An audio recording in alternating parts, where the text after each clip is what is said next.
Thank you very much for being here. I'm Amine Chabbi. I'm the CEO of Neoplace.io.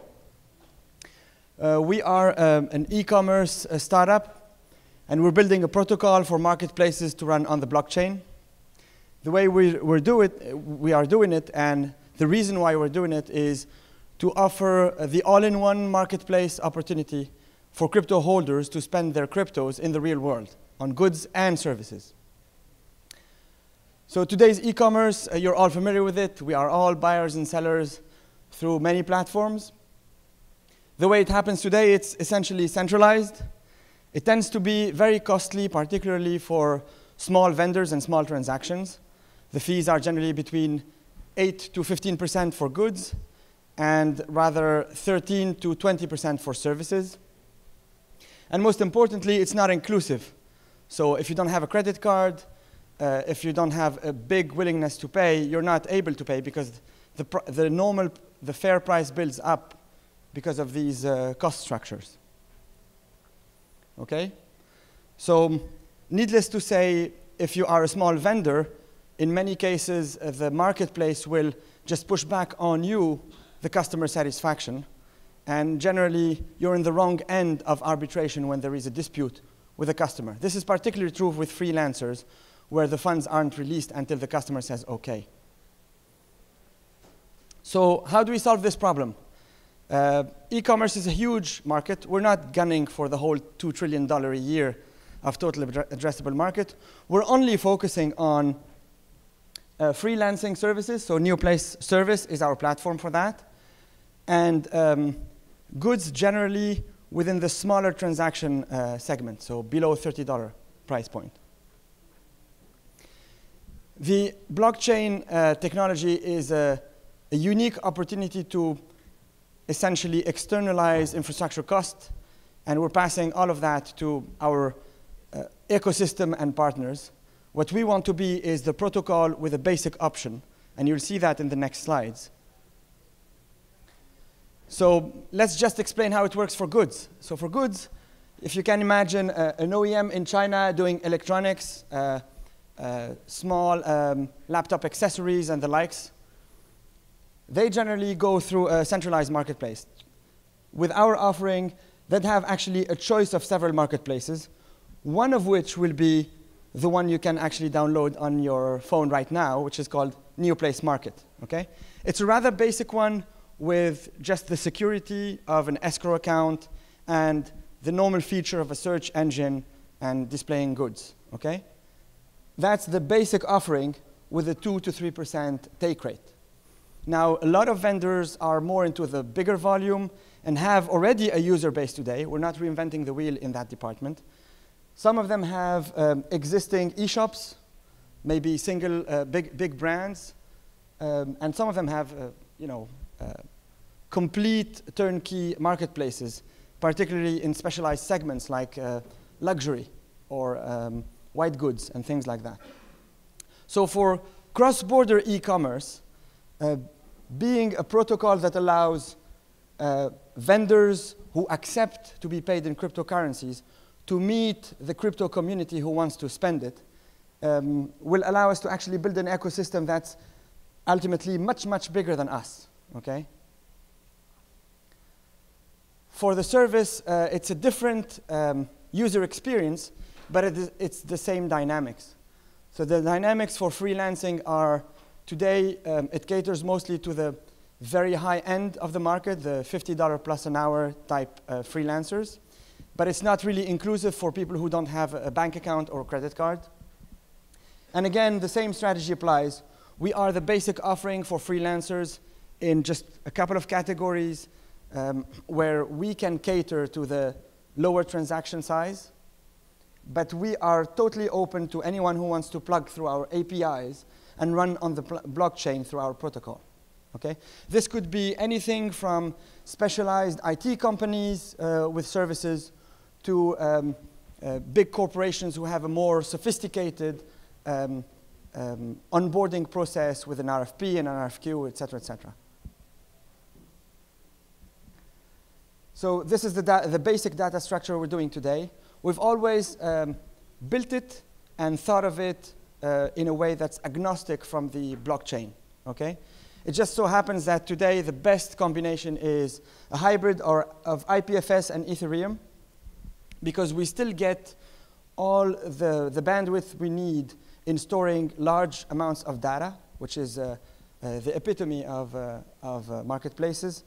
Yet we still get the sort of immutability of the transaction every step of the way. We have in our engine what we call a proof of state, and our proof of state basically will log all transaction critical data on the Ethereum blockchain.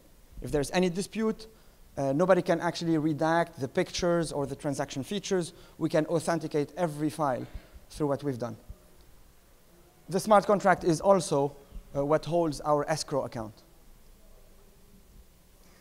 We're one of the very few startups in our space to have actually released a fully functional MVP before we raised the first dollar of funding. So today we're discussing with the first private sale investors.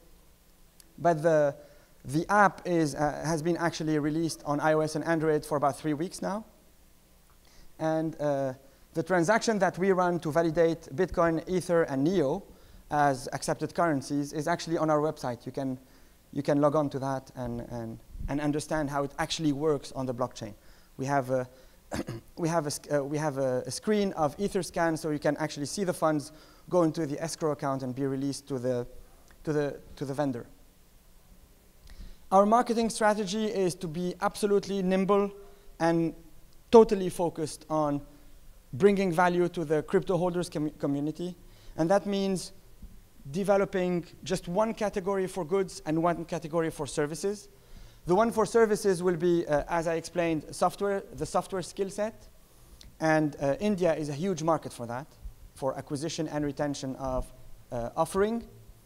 The category for goods is going to be laptop accessories, because we all know that the crypto enthusiasts are really into gizmos. And this is a way for us to build a big user base while keeping our marketing effort focused for the first 2 years. Anything beyond that will definitely be built with external partners. We are talking to about one startup every 2 weeks to integrate additional features and ancillary services such as crypto-to-crypto in-wallet conversion and crypto-to-fiat in-wallet conversion. There's some fantastic startups we're talking to do that. There's also dispute resolutions in a more sophisticated way than just a simple escrow account that we're working on. But just to be clear, we're not trying to compete with Amazon. We're trying to expand e-commerce to the lower tier of the transaction sizes, because it's been very, very badly catered to over the past 10 years. And blockchain is a strong enabler to expand e-commerce in that sphere. Okay? This is particularly true if to the normal take rate that we intend to take, you take into account the fact that there's no Forex cost because the transaction happens in crypto. And then people can convert in any money they want. Okay? We are currently, as far as we have looked, there's about 8 startups in e-commerce, be it goods or services. We have product leadership and we intend to keep it. This is why we're going to outside money to actually build that product leadership into market leadership. And what we intend to do is really use the blockchain as an enabler. We're not completely anchored to Ethereum or IPFS or any other blockchain. As a matter of fact, we're looking into a blockchain every 3 months to make sure we don't miss the next step. It just so happens that what we have today works for the next foreseeable 18 months. And when we see the scaling becoming a problem, if we have to, we will build our own blockchain that would be completely fine-tuned to the marketplace business model. So the ultimate question is, why should you bet on us?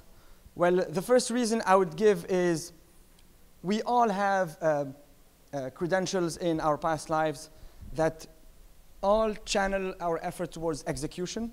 This is the reason why we thought most appropriate to develop the product for about a year before going for the ICO campaign that we're going for today.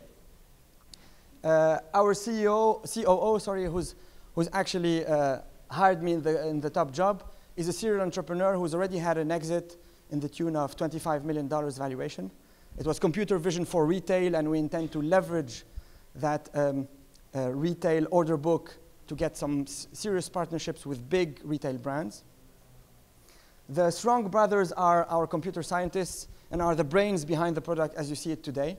They actually worked on their own for 6 months before me and Vincent joining them.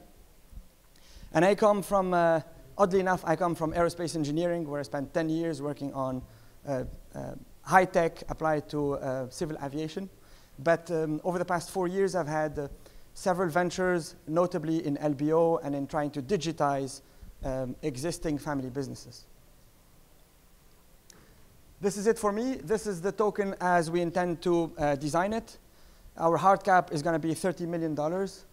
And the token economics are essentially to allow the vendors, for the most part, to pay the share they owe to the marketplace. So it's the preferred currency to pay for the services that the marketplace brings, including third-party services that will be developed in the future, such as an e-shop or a particular branding or a marketing campaign. Okay? People will, on the demand side, people will still be able to pay with any crypto they want. Today we have Bitcoin, Ether, and Neo. In 6 months from now, we'll have 2 or 3 more, including our token. But the idea is the token on the demand side will be the loyalty program. So you would earn a credit that you can spend based on the use of the token that you have. Most importantly, the frequency at which you actually transact. That's about it for us. You can join us on Telegram. We're actually building community there step by step. And if you go onto our website, you will see lots of resources that will allow you to understand how the thing works under the boot and what we intend to do for the foreseeable 3 years, which is what we raise money for. I thank you very much for your time, and I hope I can see you in our booth 313 or 303. I'm not quite sure about the number. But we like questions, and we like them tough, so please feel free to come around. Thank you.